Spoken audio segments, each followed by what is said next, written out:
Corona के चलते देश भर में तमाम धार्मिक गतिविधियों पर लगी रोक अब हटाई जा चुकी है, जिसके बाद उत्तराखंड में चारधाम यात्रा शुरू हो गई। लेकिन महामारी की वजह से इस बार यात्रा का स्वरूप बदल गया है।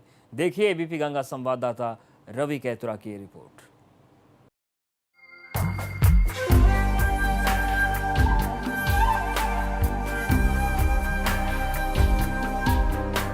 कोरोना काल के बीच इस बार 1 जुलाई से गंगोत्री, यमुनोत्री, केदारनाथ और बद्रीनाथ की यात्रा शुरू हो चुकी है। लेकिन इस बार की चारधाम यात्रा का स्वरूप कई मायनों में बदला हुआ है।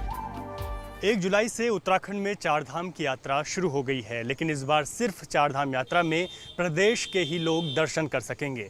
इस बार की यात्रा अन्य यात्राओं से काफ़ी भिन्न है, क्योंकि कोरोना काल में सोशल डिस्टेंसिंग से लेकर तमाम एहतियात बरतने हैं और जिस तरीके की गाइडलाइंस हैं उनका भी पालन करना है, और तभी लोग यात्रा में शामिल हो सकेंगे। इसके साथ ही बाहरी राज्य के लोग यात्रा में इस बार शामिल नहीं हो सकेंगे, सिर्फ उत्तराखंड के ही लोग यात्रा में जा सकेंगे। लेकिन वहीं दूसरी तरफ कहीं ना कहीं यात्रा का विरोध भी देखने को मिल रहा है।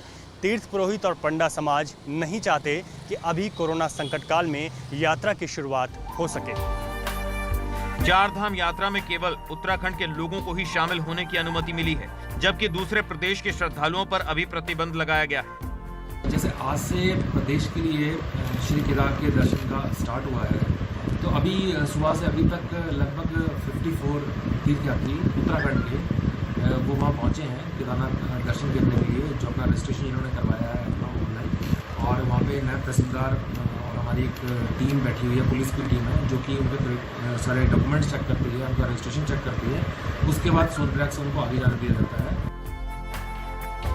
देवस्थानम बोर्ड की ओर से राज्य के लोगों के लिए चारधाम यात्रा शुरू करने के बाद प्रदेश के अलग अलग जनपदों से श्रद्धालु बाबा केदार के धाम पहुंच रहे हैं। मंदिरों में सोशल डिस्टेंसिंग के साथ ही महामारी एक्ट का बाकायदा पालन कर रहे हैं। देवस्थानम बोर्ड ने भले ही राज्य के लोगों को यात्रा में जाने की इजाज़त दे दी हो, लेकिन तीर्थ पुरोहित अभी इस बात से नाराज नजर आ रहे हैं। हालात ये हैं कि गंगोत्री और यमुनोत्री में अभी तक किसी भी श्रद्धालु को तीर्थ पुरोहितों ने नहीं आने दिया है। साथ ही साथ स्थानीय लोगों का भी कहना है कि इस बार यात्रा के लिए जो व्यवस्थाएं होनी चाहिए थी वो दुरुस्त नहीं हैं। होटल्स भी पूरी तरीके से बंद हैं, और ऐसे में अगर यात्री वहां पर पहुंचते हैं तो उनके लिए पूरी व्यवस्थाएं नहीं हो सकेंगी। नियमों के मुताबिक चारों धाम में श्रद्धालुओं को भगवान के गर्भगृह में प्रवेश की इजाजत नहीं दी गई है, जिसको लेकर देवस्थानम प्रबंधन बोर्ड के खिलाफ तीर्थ पुरोहित क्रमिक अनशन पर हैं। जय बाबा केदार। आज उत्तराखंड सरकार की नई गाइडलाइन के रूप में 1 जुलाई को चारों धामों के कपाट दर्शनार्थी के लिए खोले गए थे, और अभी केदारनाथ में सुबह 7 बजे से 12 बजे तक भगवान केदारनाथ जी के निर्माण दर्शन के लिए भक्तगणों के लिए, श्रद्धालुओं के लिए खोल दिए गए थे। उसके बीच कोई भी श्रद्धालु, कोई भी यात्री, कोई भी भक्तगण भगवान केदारनाथ जी के दर्शन नहीं कर पाया। और अभी शाम की 5 बज रही है। अभी 2 भक्तगण के रूप में रुद्रपुर से आए हुए थे, उनके दर्शन पूर्ण कर दिए गए हैं। वहीं दूसरी ओर यात्रा शुरू होने से स्थानीय व्यापारी भी खुश नहीं हैं, क्योंकि कोविड की मार और नियमों की सख्ती का असर व्यापार पर भी देखने को मिल रहा है। चूँकि उत्तराखंड सरकार ने 1 जुलाई 2020 से चारों धामों की यात्रा प्रारंभ कर दी है, तो मैं इस संबंध में सरकार का ध्यान आकर्षित करना चाहूँगा कि हम लोग यात्रा शुरू होने से 1 महीने पहले से व्यवस्थाओं में जुड़ जाते हैं, लेकिन इस समय कोविड-19 महामारी के चक्कर से हमने कोई भी व्यवस्थाएं शुरू नहीं की है, और सरकार कह रही कि चारधाम की यात्रा चालू करनी है। तो यात्रियों को तो ना तो कोई सुविधा मिल पाएगी, ना रहने का मिल पाएगा, ना खाने का मिल पाएगा, यहाँ तक कि मंदिर में दर्शन होने भी असंभव है। देवस्थानम बोर्ड के खिलाफ अनशन पर बैठे तीर्थ पुरोहित गर्भगृह में श्रद्धालुओं को जाने की अनुमति देने की मांग कर रहे हैं, लेकिन उन्हें समझना होगा कि आस्था के साथ ही लोगों की जिंदगी भी अहम है।